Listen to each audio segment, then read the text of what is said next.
Before we get started, I just wanted to say that if you haven't listened to parts 1 through 4 of this story, you're going to want to do that before listening to this. I'd also like to do a brief recap before we get started. Isaac and his brother Henry set sail with their father to transport a shipload of cargo. One night, their father gave Isaac a mysterious gem called the Heart of Gaia, revealing that it held mystical powers and had protected them. He mentioned his troubled past briefly, and then they were off to bed. Their rest was shattered by cannon fire as a monstrous pirate crew attacked their ship, seeking the heart. In the chaos, Isaac was thrown overboard with the gem. While sinking, he discovered the gem gave him the ability to breathe underwater. A massive fish swallowed Isaac, where he encountered Lorelei, a majestic and ethereal being. She explained the gem was coveted by her people, the Insone, and by the evil Absians. Their conversation was interrupted when the Absians attacked, blowing a hole in the fish. In desperation, Isaac swallowed the heart of Gaia to protect it. Captured by the Absians, Isaac awoke, strapped to a stone altar as a witch and nightmarish creatures attempted to extract the gem from him. Using the heart's power, he escaped, freed Lorelei from a torture chamber, and together they fled through a sewage tunnel. During their escape, they killed the witch and fought off their pursuers.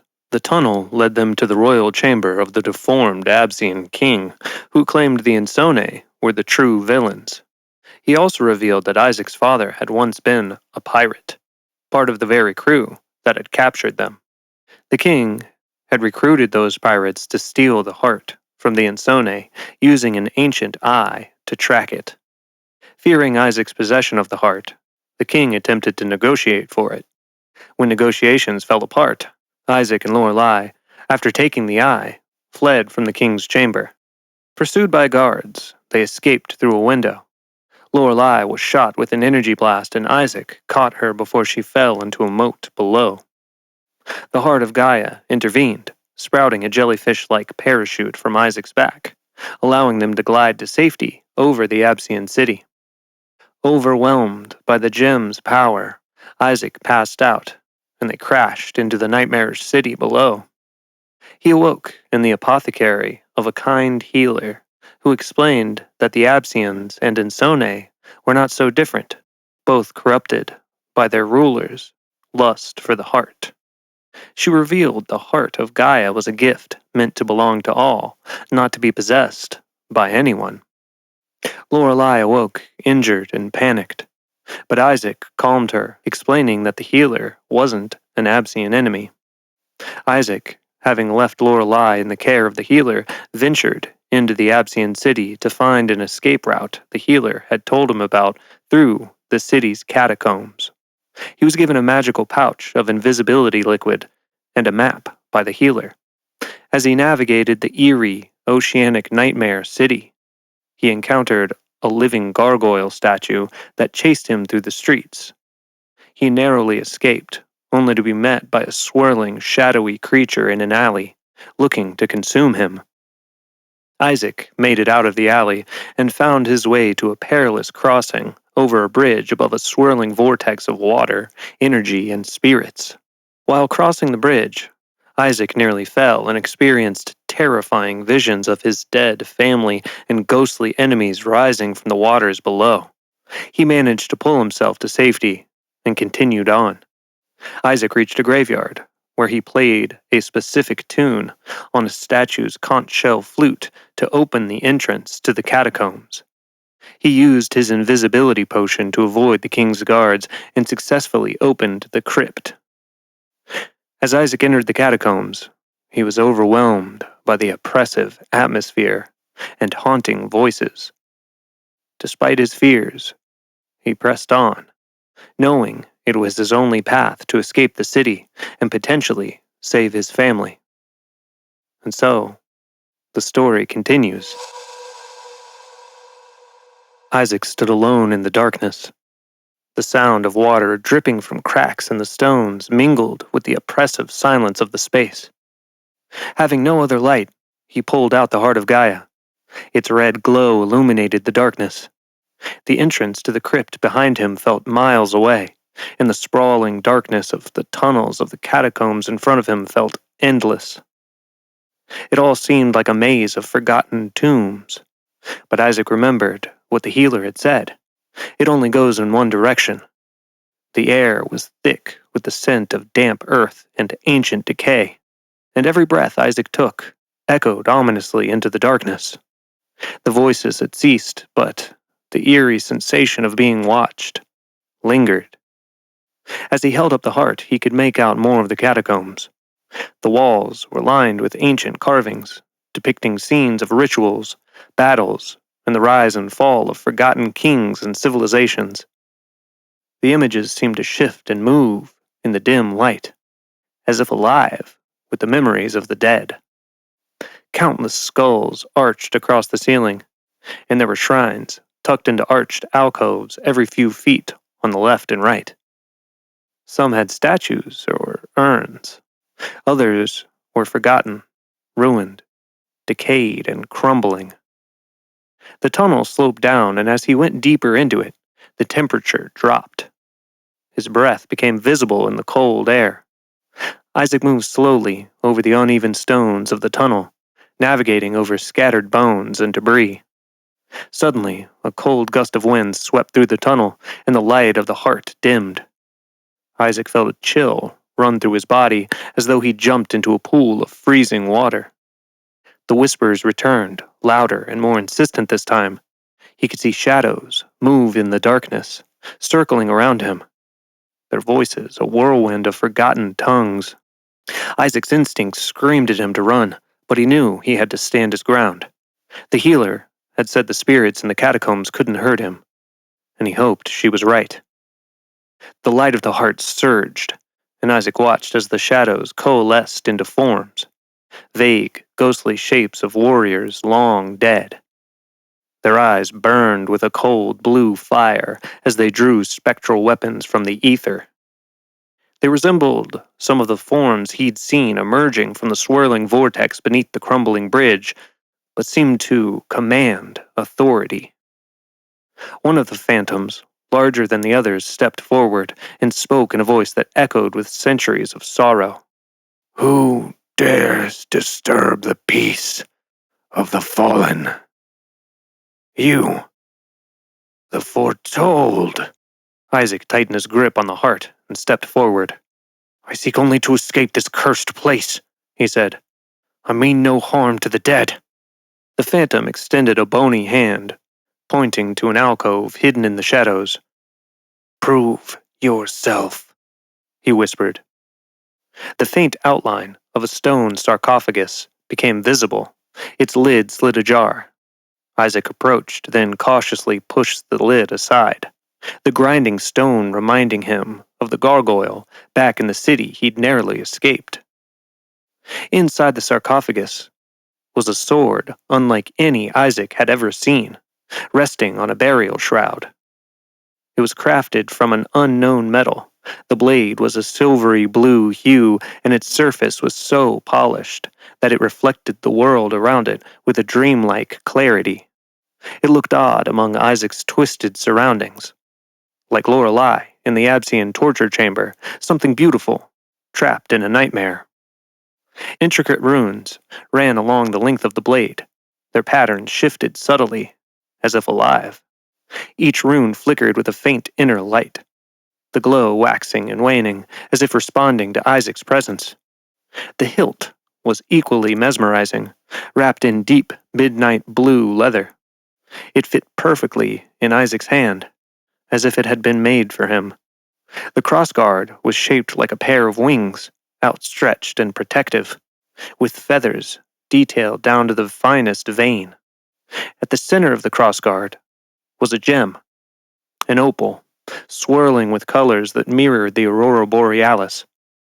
The gem seemed to hold the essence of the sky, its colors shifting from deep purples to vivid greens and blues, casting a soft glow that illuminated the surroundings.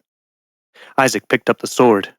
He felt connected to something far greater than himself, a lineage of warriors, guardians of the ancient world. who had carried this weapon into countless battles.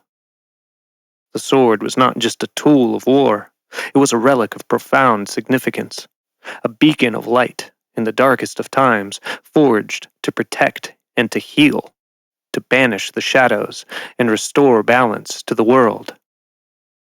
As he held it, it seemed to thum in tune with his own heartbeat. Isaac turned back to the apparitions and was startled to find them much closer than they were before. The light that emanated from them glowed all around him. Their leader spoke again. "Your presence here is no coincidence," he said, "but we must be sure you are the one to hold the sword of the fallen, the one to bring balance back." Isaac tucked the heart of Gaia away and held the sword into the air.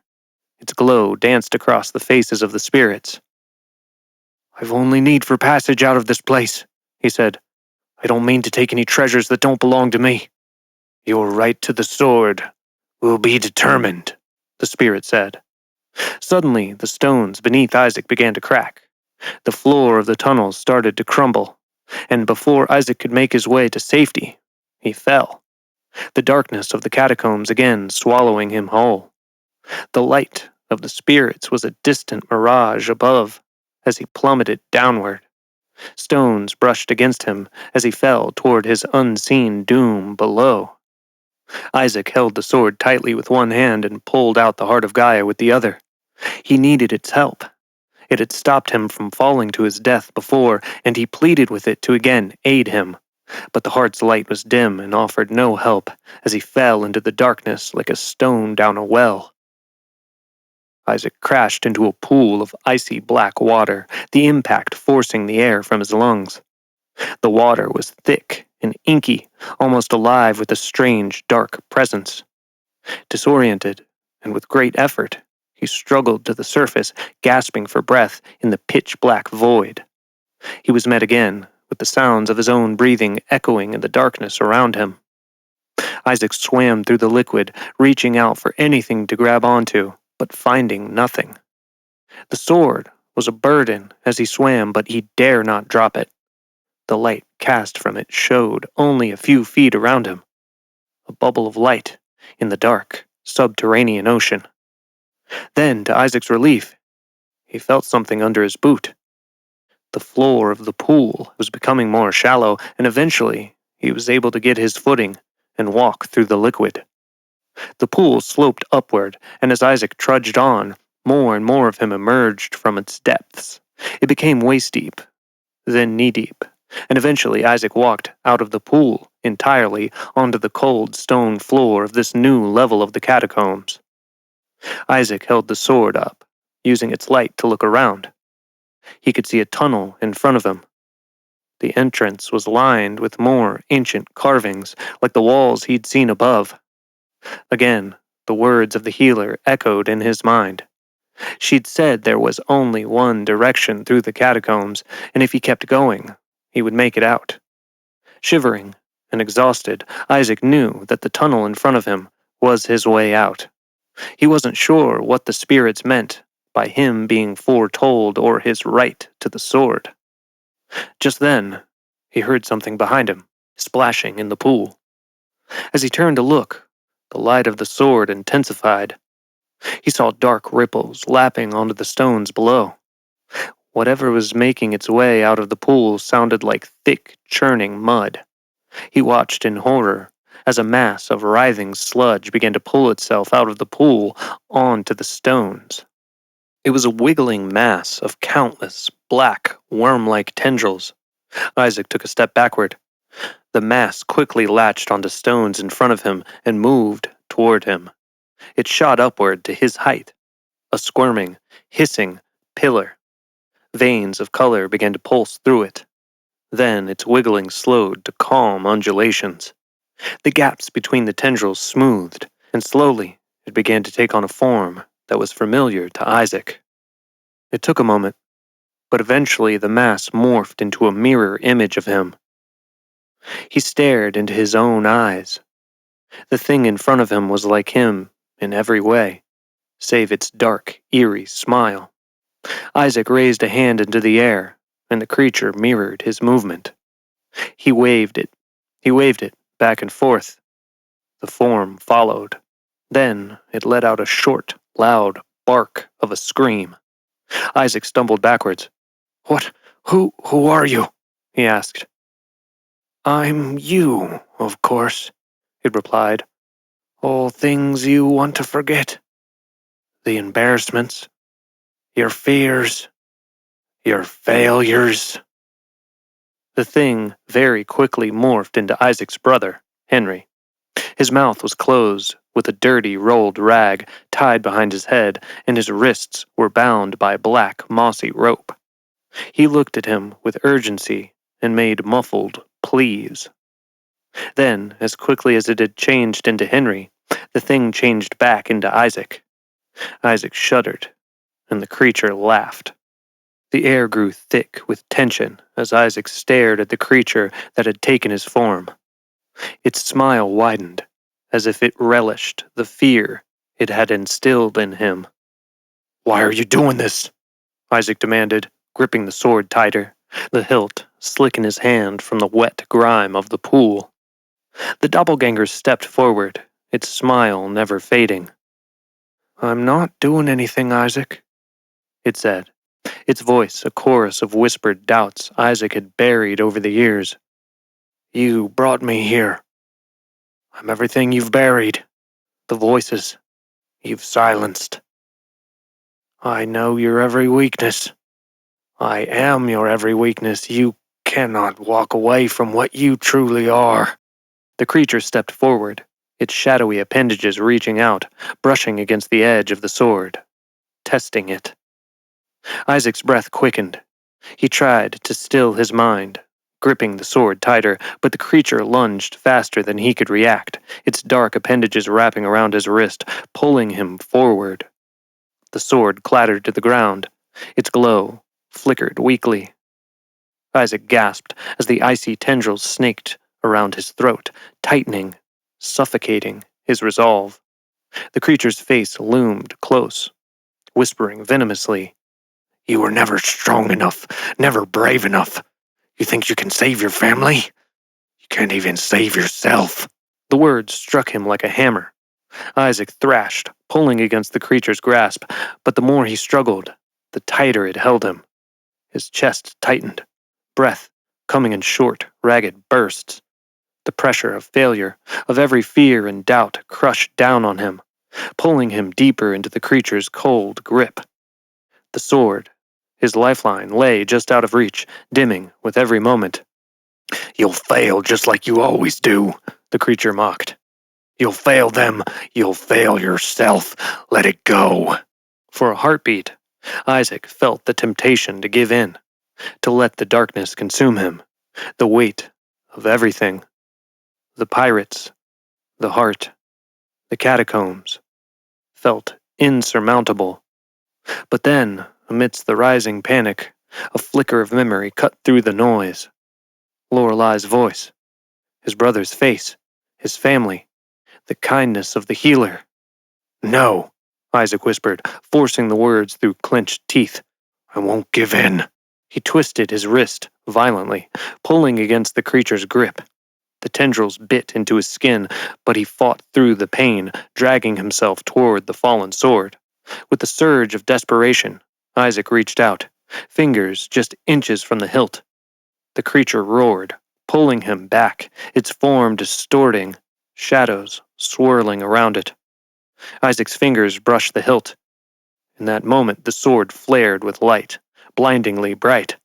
The creature shrieked, recoiling as the glow scorched the tendrils. Isaac seized the opportunity, wrenching himself free and grabbing the sword. Energy surged through him as the light of the sword of the fallen exploded outward, pushing the creature back.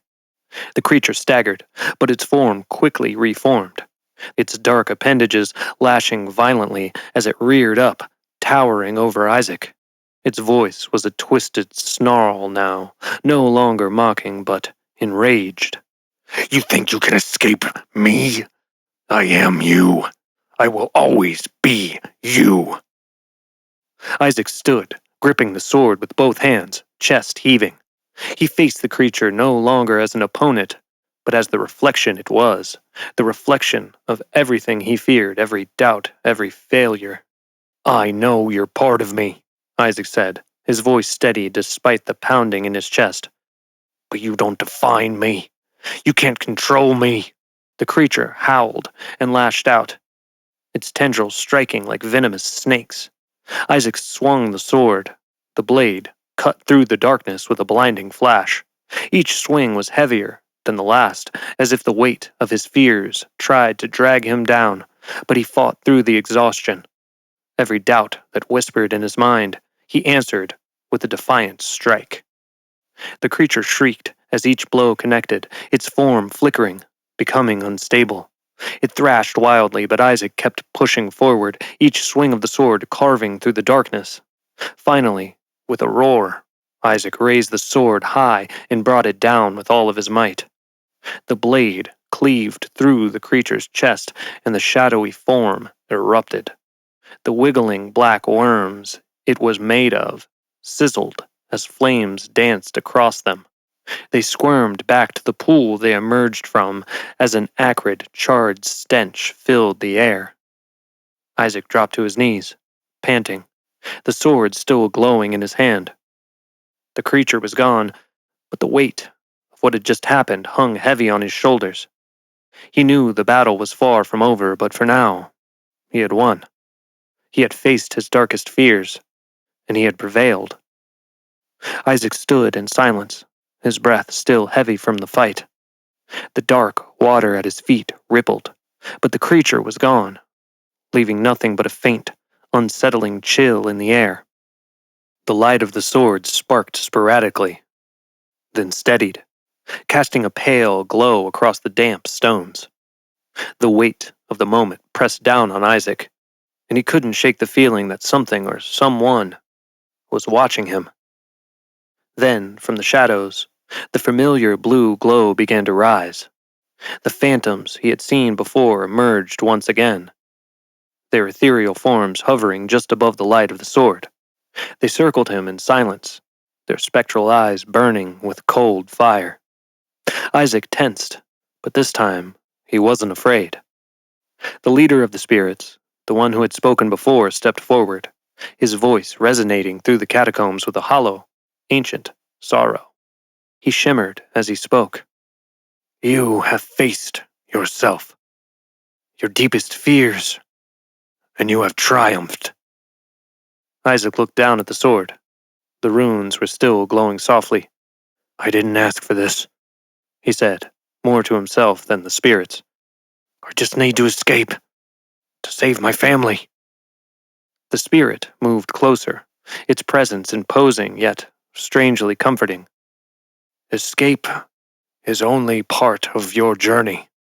You are the one foretold, the one destined to hold the sword of the fallen, the one to bring balance back." Isaac shook his head, the weight of the words sinking in. "Foretold for what?" he asked. "I'm just trying to survive." "You are more than you know," the spirit continued, his voice carrying the weight of centuries. "This sword was forged in the fires of sacrifice, passed down through the hands of those meant to bring balance to this world. You, Isaac, are the latest in that line. The heart of Gaia, what you possess, can destroy or heal. It is not meant for any one hand, but you are the one who can make that choice." Isaac didn't know what to say. He wanted to deny it, to turn away from this heavy destiny the spirits spoke of. But deep down, something stirred within him, an understanding that whether he liked it or not, this was his path. The spirits watched him, their ghostly forms wavering slightly, as though waiting for his acceptance. But before Isaac could respond, a low rumble echoed through the catacombs. The ground beneath him trembled, and a sharp, cracking sound filled the air. Isaac spun toward the tunnel ahead, his eyes widening as the walls began to shift, water dripping more rapidly from the cracks. The spirits, still present, seemed unfazed, but their leader spoke with urgency. The path you walk is draught with peril. You may not understand your role yet, but the world depends on the choice you make. Hold the sword. Decide what is to become of the heart. Bring balance. Another rumble shook the walls around them. The ground quaked violently, and Isaac stumbled, bracing himself on the stone walls. Suddenly, with a deafening roar, the ceiling behind him collapsed, and a surge of water burst through, exploding into the chamber like a torrent released from a dam. The spirits flickered, their forms distorting in the flood of the water, but their leader's voice rang out one last time, echoing in Isaac's mind. Do not forget who you are. The sword is yours, and so is the burden. Isaac barely had time to react as the gushing water surged over him, knocking him off his feet. He lost his grip on the wall, and the force of the water hurled him down the tunnel at breakneck speed. The world around him became a blur of stone and rushing water, the cold biting at his skin as he was carried deeper into the catacombs. The water pulled him through the twisting tunnels, his body slamming against jagged rocks. He fought to keep his head above the surface of the water, gasping for breath whenever he could. The sword, still in his hand, glowed faintly beneath the water, its light guiding him as he was carried relentlessly forward. The tunnel narrowed, and the rushing water funneled him through a tight space. Isaac twisted and turned, trying to brace himself, but the current was too strong. He was hurled forward, down, and finally, with a burst of light, he was ejected from the tunnel entirely. Isaac tumbled out into open air and crashed into the ocean beyond the catacombs. Warm ocean water mingled with the ice-cold water of the catacombs all around him. He kicked upward, lungs burning, until finally he broke the surface, gasping for air, under the open sky. The catacombs were behind him, but Isaac knew his journey was far from over. The sword still pulsed in his hand, and the words of the spirit lingered in his mind. He was the one foretold, but the full meaning of that he had yet to understand. Isaac welcomed the familiar sting of ocean water in his eyes as he surfaced. He was thankful to see the moon hanging in the night sky overhead, and thankful to be leaving the Absian city and catacombs behind. He bobbed up and down with the waves and squinted into the darkness. Relief washed over him as he saw a dark shoreline in the distance. The tunnel he'd been shot from was nestled amongst rocks that made up the craggy shoreline. Isaac swam ashore, the weight of exhaustion pulling at his limbs.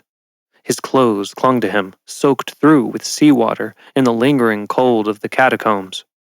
The sword of the fallen still pulsed faintly at his side, its glow flickering as if to echo his own weariness.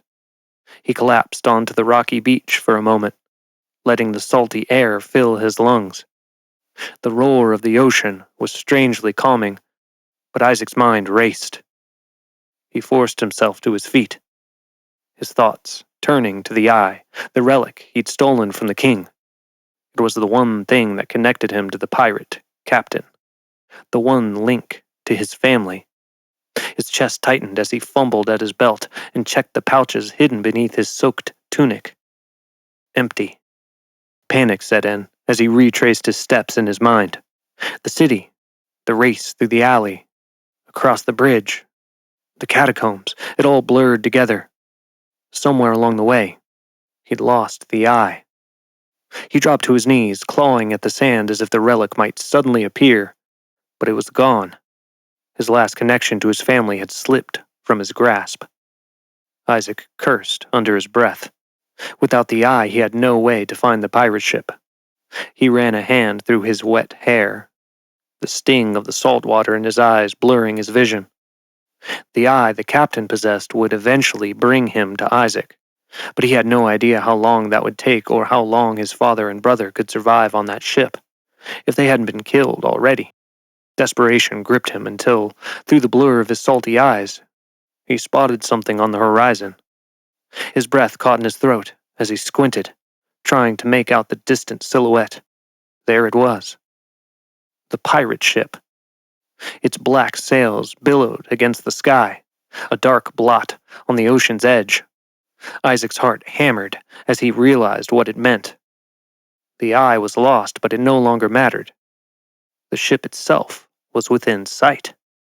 The pirate captain had the other eye this entire time. His eye was blurry and out of focus, but it gave him enough of a picture to lead him to the heart. It's how he found Isaac and his father and brother in the first place. Isaac thought that after the captain threw him overboard in his fit of rage, the eye must have shown him glimpses of what Isaac had gone through. The Absian king's witch, the king himself, blurs of Isaac's perilous trek through the subterranean city. The captain was using the eye to find the heart, and now he and his crew sat above the realm Isaac had just escaped. The pirates were searching for him and the heart, just as hard as he was trying to make it back to his family. His muscles, still aching from the trials he'd endured, felt renewed with purpose. He didn't need the eye to confront the pirate captain. He had the sword, the heart, and the need to save his family. Isaac's gaze remained fixed on the pirate ship looming on the horizon. He straightened his back with determination. He had to reach it no matter what it took.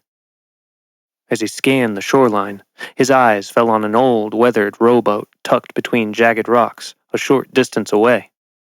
It looked battered and abandoned, its wood splintered and paint worn from years at sea. He jogged toward it, pushing through the ache in his muscles. The rowboat sat half buried in the sand, its oars still intact, though covered with barnacles. Isaac grabbed the edges and pulled it free from the sand, gritting his teeth against the strain. The boat creaked in protest, but didn't fall apart. That was more than he could have asked for. The waves lapped at his feet as he dragged the boat into the shallows. The warm water swirled around his legs. With one final heave, he pushed the rowboat into the deeper water and climbed in, grabbing the oars and positioning himself. The ship was far off, what felt like an eternity to Isaac. He crouched in the small rowboat, the quiet splash of his oars masked by the gentle rolling of the waves. He rowed through the dense mist that hovered above the moonlit sea, each stroke of the oar cutting through the water below. The pirate ship loomed ahead, its tattered sails swaying like ghostly shrouds against the dark horizon. Seaweed and coral clung to its hull like the bones of forgotten sailors, whispering of curses and death. As he drifted closer, the ship's cursed glow pulsed in the distance, green and haunting, like the faint heartbeat of a monster. The deck was alive with the distant hum of voices, muffled laughter, and the clang of weapons against wood.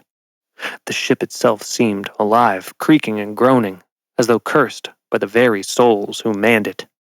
As Isaac approached, the shadow of the ship grew larger, and an overwhelming sense of dread settled over him. Isaac's hand tightened on the pouch that held his invisibility potion. One use, and not for long. He glanced back at the horizon. His pulse thundered in his chest, knowing this was his last chance to save his family. He'd seen the horrors of this crew before, and now their cursed captain waited for him, likely with a fate far worse than death planned. He watched the rotten wooden planks pass in front of him, the creaking of the ship's ancient bones loud in his ears. He could feel the heart of Gaia humming in his chest, reminding him that he held in his hands a relic sought by gods and mortals alike.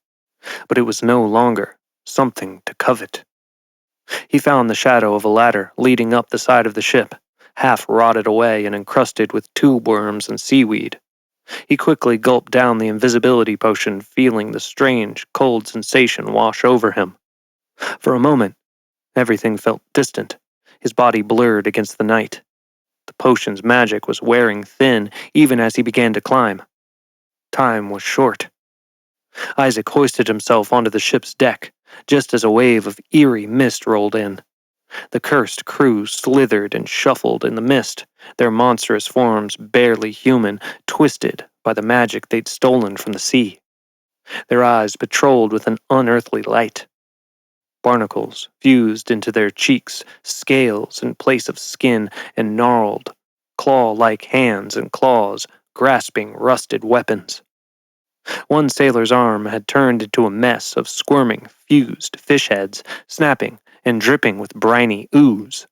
Another's legs had fused into a fishtail dragging uselessly behind him as he wheeled himself in a cart, leaving a trail of salt and slime. Isaac stepped over the decaying remains of what used to be a crewmate. The stench of rotting sea life clung to the air. Ducking beneath the shadow of a tattered sail, two sailors shuffled by, their voices raspy and distorted. He caught glimpses of them in the moonlight. One with the head of a squid, tentacles writhing where his mouth used to be. Another with serrated coral growing from his arms, his eyes glowing like bioluminescent sea creatures. Isaac crept toward the captain's quarters. He knew his family was inside. He imagined his father bound in chains, Henry struggling in the dark, terrified. Isaac's invisibility flickered for a moment as he made it to the door. He slipped inside just as his form fully reappeared. The room smelled of mildew and decay. It was suffocating. The walls were lined with stolen relics, ancient weapons, gilded statues, and enchanted trinkets glowing with mysterious powers. And there, in the far corner, he saw them, his father and Henry, shackled and barely conscious. Isaac rushed to them, heart in his throat. "Henry," he whispered urgently, shaking his brother awake. His father's eyes opened slowly, recognizing Isaac with a flicker of hope, but the weight of their captivity hung heavy in the air. They were bruised and haggard, but alive. His father, a weathered man with a bushy beard tangled with seaweed, gave a crooked smile. "About time you got here, boy. You fancy keeping us waiting much longer?" His father rasped, despite the pain it caused him to speak. "Quiet. I'm getting you out," Isaac said, searching for something to break the chains. Then he lifted the sword of the fallen, the blade gleaming faintly in the darkness. The runes glowed as they touched the cold metal of the chains, and with a quick swipe, they shattered. "That's one fancy sword," Henry said, rubbing his wrists. Their moment of reunion was cut short by a deep, rumbling laugh that echoed through the room. The air grew colder, and Isaac felt the hairs on the back of his neck stand up. A shadow stepped into the flickering light. The pirate captain. He was more monstrous than Isaac remembered, his cursed body a grotesque fusion of man and sea. The eel-like appendage slithered from his armhole, its red eyes glowing as it hissed. Sour green light beneath his translucent skin pulsed with every step he took. In one hand, he held a trident, carved from bone and encrusted with glowing gems that seemed to hum with ancient power. Around his neck hung various enchanted relics, glistening orbs, runes, and charms, all stolen from the depths of the ocean or wrestled from ancient hands. "Come to reclaim your family, have ye?" The captain's voice was thick, as if bubbling from the depths of the sea. His eyes, glowing yellow, fixed on Isaac, the predatory gaze of a beast. "You've brought the heart back to me, boy," the captain sneered, his eyes locking onto the faint outline of the heart of Gaia beneath Isaac's shirt. "I knew I kept your family alive for a reason, saved me from hunting you down. The heart is mine." Isaac held the sword of the fallen tightly. The heart felt heavy. "You won't have it," he said. "Not ever again." The captain's laugh was a sickening gurgle. "Oh no. You think you can control what gods themselves couldn't, lad?" With a sudden movement, the captain lashed out, his eel tentacle shooting toward Isaac. The blade of Isaac's sword met the creature with a flash of light. The captain hissed in fury, his malformed body lurching toward Isaac with surprising speed. With a roar, the captain hurled a relic toward him, a small, glowing orb that burst in midair, sending shards of ice flying in all directions. Isaac narrowly dodged the blast, rolling to the side, as the cold gripped through the wood where he had been standing. The ship uttered a moan of disapproval. Isaac's father lunged for the captain, but his eel of an arm lashed out, knocking him back against the wall with a sickening thud. "Father!" Isaac shouted, but his father grinned weakly, wiping blood from his mouth. Don't worry about me. Ain't the first time I've been knocked about by an overgrown fish." The captain hissed at Isaac's father. "Punishment for your mutiny and thievery of the heart has been long overdue." "Mutiny," Isaac's father said. "You're out of your mind with power, taking treasures from gods themselves. You'd pull the stars from the sky if you could." The captain's eyes flared. "I would," he replied. Henry grabbed a broken plank from the floor and swung it at one of the cursed crew members who appeared from the shadows, but his efforts barely fazed the monster. "Isaac, you better have a plan," he yelled as he was shoved to the ground by the creature. Isaac charged at the captain, swinging the sword with all of his might, knocking them both out of the room and onto the deck of the ship. The captain blocked the blow with the trident, the clash of magic and metal sending sparks into the air. The captain sneered, his eel tentacle wrapping around Isaac's leg and pulling him to the ground. Isaac slashed at the tentacle, severing it, but more relics burst to life, bombarding him with searing fire and shards of ice. Isaac rolled out of the way and shot to his feet. He tightened his grip on the sword and faced the captain. More of the relics the captain wore began to glow, and the air around him crackled with dark magic. One by one, the relics unleashed their powers. Flames ignited across the deck. Water surged up from the hull, and the ship trembled as an ancient wind howled through the sails. Members of the crew had gathered around to witness the fight between the two, yelling and throwing things at Isaac. One pirate with crab-like claws lunged at him, nearly crushing his arm before Isaac swung his sword, cleaving the creature in half. Another, whose body was half jellyfish, lashed out with stinging tendrils, but Isaac dodged, slashing through it with a clean strike. Through it all, the heart of Gaia pulsed violently on Isaac's chest, beneath his clothes, resonating with the chaos around him. Then, in a flash of sizzling red electricity, the heart formed a glowing red bubble around him and the captain, shielding Isaac from the crew's attacks. Isaac's father and brother scrambled for cover and hunched low in the shadows. The captain lunged again. His eel arm had regenerated and was hissing with fury. Isaac blocked the blow, but the force knocked him backward. His vision swam as the captain loomed over him, glowing with sinister energy. "Give me the heart, and this ends, boy," the captain snarled.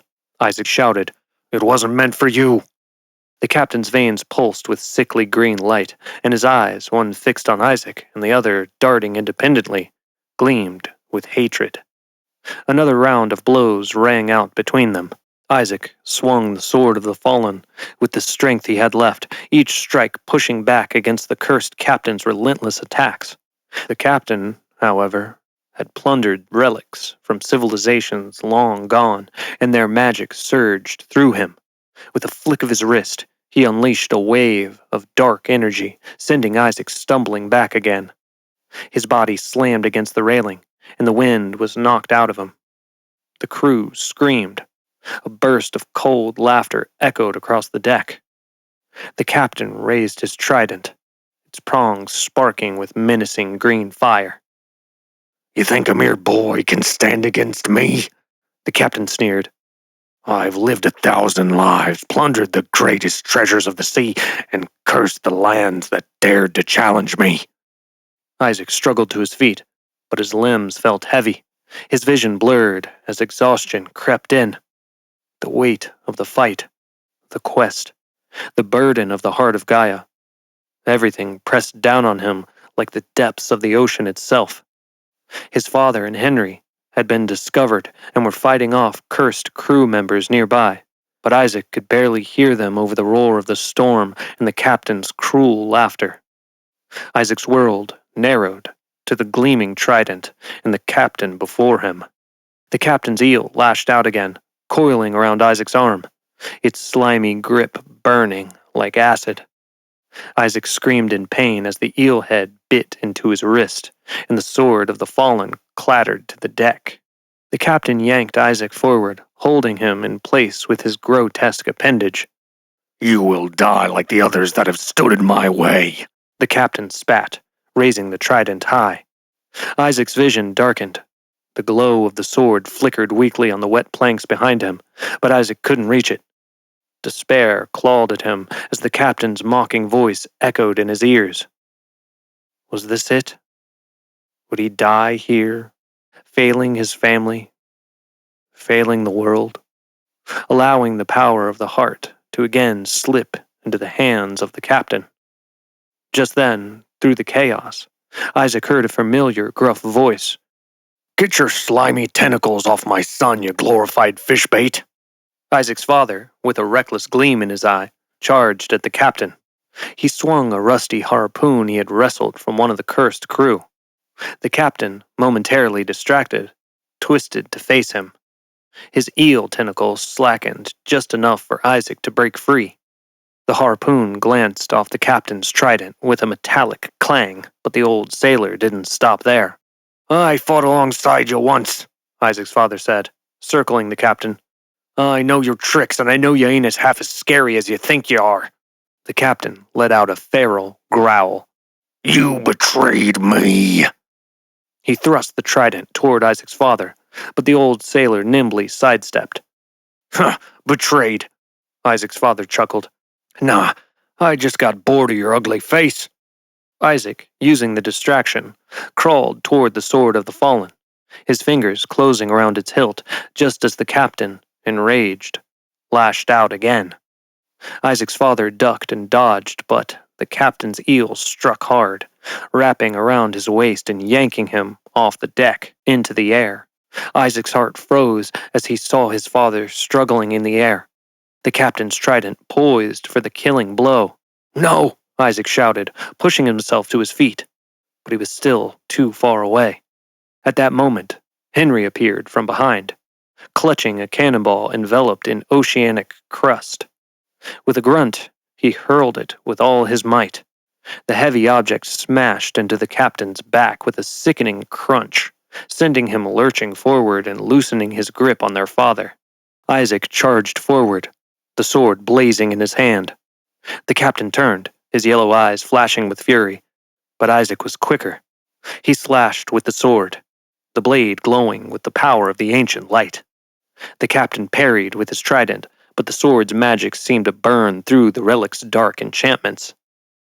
He roared as the sword connected with his corrupted flesh.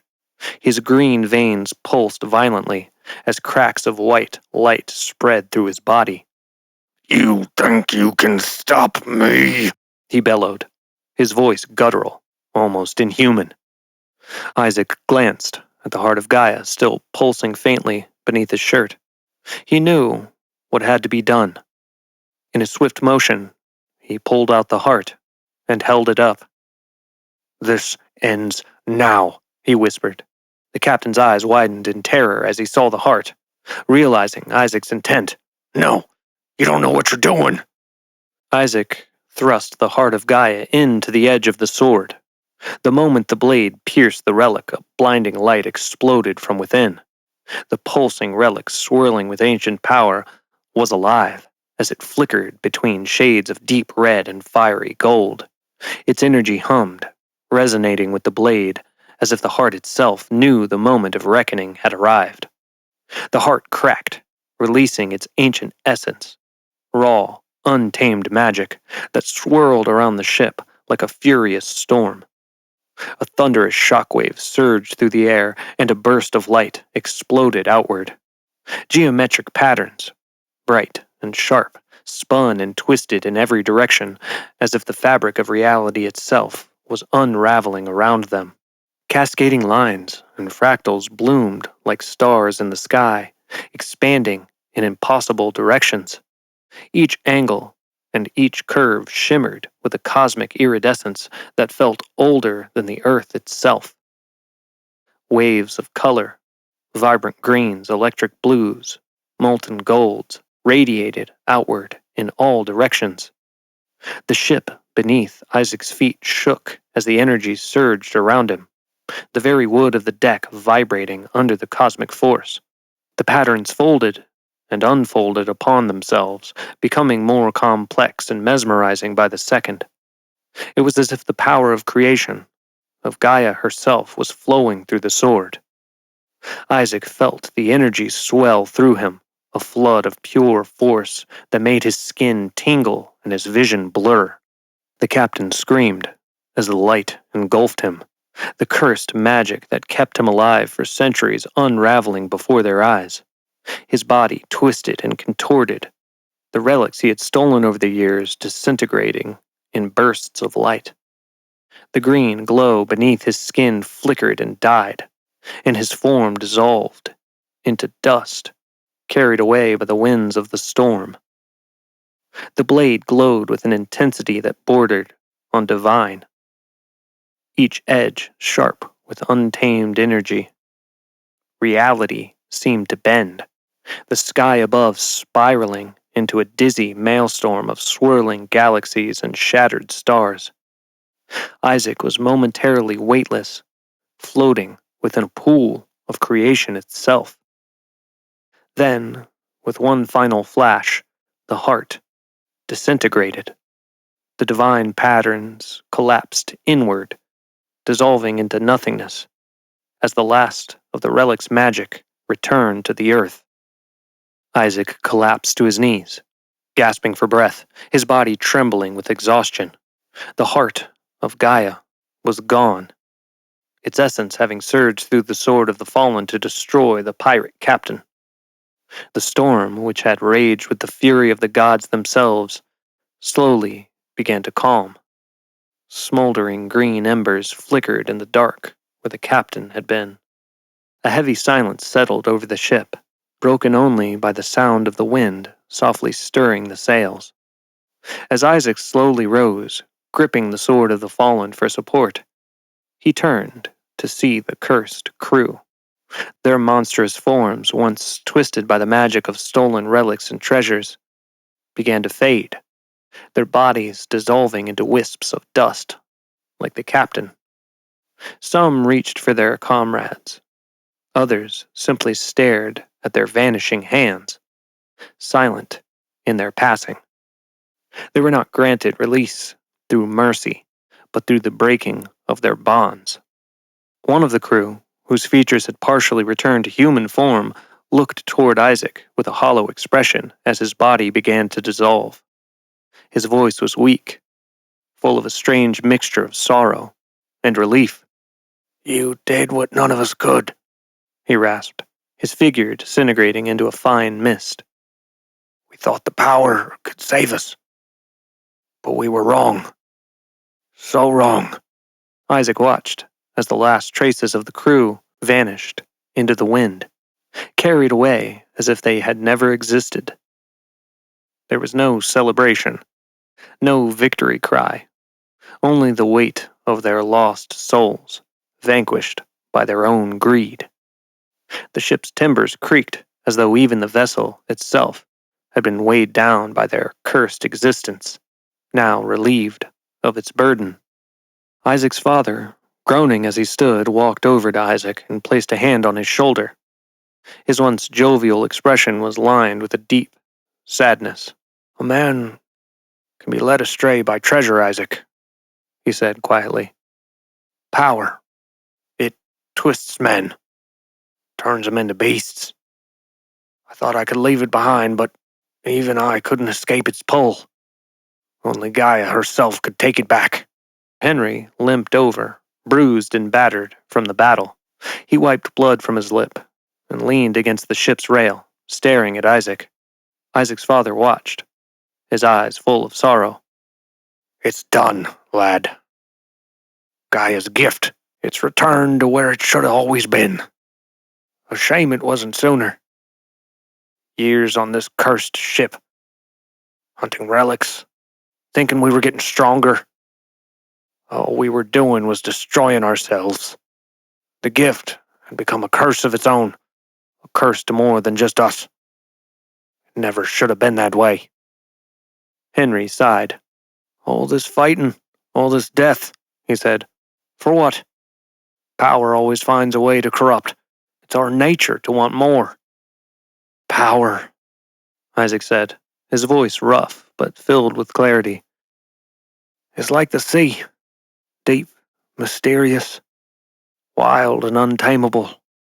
But the deeper you go, the darker it becomes. It pulls at you, tempts you, promises the world, but it'll drown you if you let it.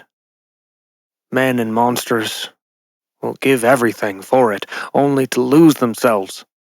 They chase it like a prize, but all it brings is wreckage and ruin. The sea has no master. Neither does power. It's not meant to be held, but to flow freely, like the gift of the heart. It belongs to the world, to the balance of things. We fought to hold it, and we fought to control it. But in the end, the fight just broke us, as power breaks the world. The sky above had cleared, revealing a canopy of stars twinkling like the scattered pieces of the heart. Isaac's gaze drifted to the horizon, where the first rays of the morning sun broke through the distant clouds, casting a warm glow over the sea. The three of them, battered but alive, climbed into the small rowboat and began to paddle away from the pirate ship, now little more than a graveyard of cursed men. As they rowed toward the distant shore, none of them spoke. The silence was filled with the soft lap of waves against the boat and the distant cries of seabirds in the cool night air. For the first time in a long while, Isaac felt at peace. As the horizon brightened with the dawn, Isaac whispered a prayer to Gaia, grateful that her gift was finally free from the hands of men. The wind carried the whispers of the past away, leaving only the future in its wake. We made it to the ending. Isaac destroys the heart, rescues his family, and learns a lot along the way. I have so much to say about this story, and I will eventually record a behind the story for this episode that'll be shared over on Patreon, but I wanted to talk a little bit about it and the creative process at the end of this episode. So I'm a huge fan of fantasy, and working on this podcast being no, I don't want to say I've ever constrained myself to the horror genre, but I did when I set out to make this podcast want it to be in the horror realm. I wanted all the stories to have an essence of darkness and an essence of horror and terror and things like that. But being such a fan of fantasy, I knew eventually I was going to write a story like this. And honestly, when I started writing it, I wanted it to feel more like a pirate story, something incredibly nautical, like it was ripped from the pages of an old pirate tale or lifted from a sea shanty or something. And I feel like it did have all of those elements, or not all of the elements of a pirate story. I feel like it definitely felt like a nautical horror fantasy pirate tale.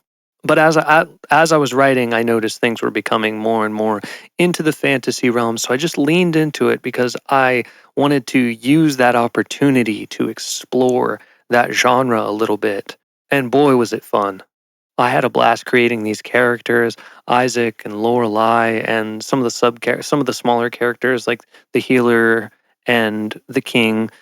I feel like Isaac's family themselves became sub characters as the plot went on, and they kind of come back in this fifth act and help him save the day. So that was a new character dynamic I had never done before either, having a character introduced and then rescued later on and helping to bring things to an ending. I'm also learning a lot about more on a technical aspect, exploring tenses, working. I like to work in past tense, but in that tense, you can push things that have happened into a present tense to give more sense of urgency and give more sense of peril and things like that. So you might have noticed that in part of the story specifically, I kind of leaned into using a little more present tense within the past tense perspective to aid in that sense of like things are moving quickly. There's a demand for Isaac to make a decision. I wanted it to feel like he was being propelled into chaos, and I was using that as more of a tool. I've been kind of like I've been learning a lot about writing. This story really was a playground for me in terms of exploring technical aspects of stories and trying to use them in a creative way. Like I said, I have 100 things to say about this story. I really hope you enjoyed it, and eventually I will say those 100 things over on Patreon for a behind the story. I'm not going to divulge all of that here, not to shamelessly plug that, but that will be eventually. If you want to hear all of my brain puke about this story, it will be available over on my Patreon. Moving forward, I think I said it on the last episode or maybe the episode before that, maybe both. I'm going to focus on doing some one shots for the Halloween season just to really create some fun short stories. I want to keep them in the vein of things like Creep Show, things like Tales from the Crypt, things that they're creepy, but they're also kind of fun, and they also fit really nicely in one episode. So I'm going to be focusing on that for the months of September and October. So anticipate those sort of stories coming out next. I won't keep you for too long. I've already kept you for a long time. I've kept you for 5 parts. And if you've listened to all 5 parts, I'd love to hear what you think. Feel free to send me an email or a message letting me know what you think. strangewhisperspodcast@gmail.com, or I'm on Instagram and all those things. I'd like to hear what you think about the story. If you'd like to support the podcast, there are a few ways you can do so. The first of which is just telling your friends or family about the podcast, letting them know what you like, letting them know what your favorite episode is, sharing a link. The next way you can support is by leaving a rating or review on whatever podcast streaming service you're listening on. And lastly, you can join me over on Patreon at patreon.com/strangewhispers. That link will be in the show notes. However you choose to support, I greatly appreciate it and am infinitely thankful. I'm excited that we're getting into the Halloween season, and I am excited to share these next stories. I'll see you on the next one. And until then, keep creating.